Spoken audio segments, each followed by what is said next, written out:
I never use paper when I defecate. I go to the toilet 20 times every day. I tear the toilet paper into fragments, use the urine in the toilet bowl to form them into balls, coat the balls with glue all around, then wrap everything with a wet tissue. After kneading and squeezing it tight, I get a strangely shaped large paper ball. When the prison guard unlocks my handcuffs, I secretly stuff it into the keyhole of the small window. This way, even if the guard locks a small window, I can push it open immediately and reach the combination lock with my hand. As for the password, that's not a problem for me at all. Notice this empty milk carton? In my eyes, this is the key to prison break. First, I step on the milk carton to flatten it, then unfold the box. It has a thin layer of wax film. I peel off this layer, wash it clean, and when the guard isn't paying attention, I quietly stick it on the combination lock of the cell door. This way, when the guard enters the password, his fingers will leave fingerprints on the 4 keys. I then peel off the thin film, identify the 4 keys, and can calculate 24 possible combinations. After a few minutes of testing, I successfully opened the cell door.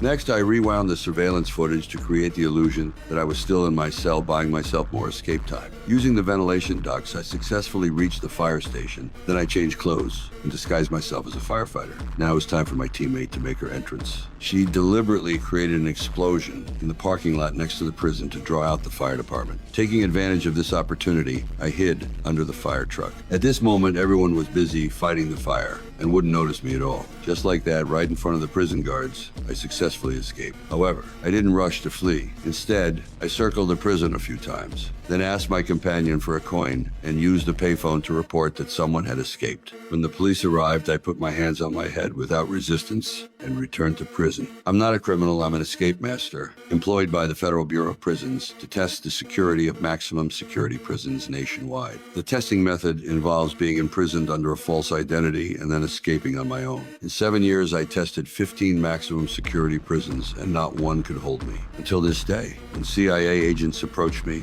they offered me $1 to test the security of a mysterious prison for the CIA. For the sake of that $1, I agreed. As before, there was a false identity, a contact person, and an evacuation code to ensure my safety in prison. My companion implanted a tracker in my body. It seemed foolproof. However, what I didn't know is that from the moment I took this assignment, I had fallen into a huge conspiracy. I was captured right after leaving. But I didn't expect these people to be extremely violent. They first knocked me down with a stun gun. Then, as if they knew in advance, they directly used a knife to dig out the GPS from my arm. Finally, they injected me with sedatives, causing me to faint on the spot. When I woke up again, I met a man who claimed to be the warden. He wasn't my contact person at all. Everything here felt eerily strange.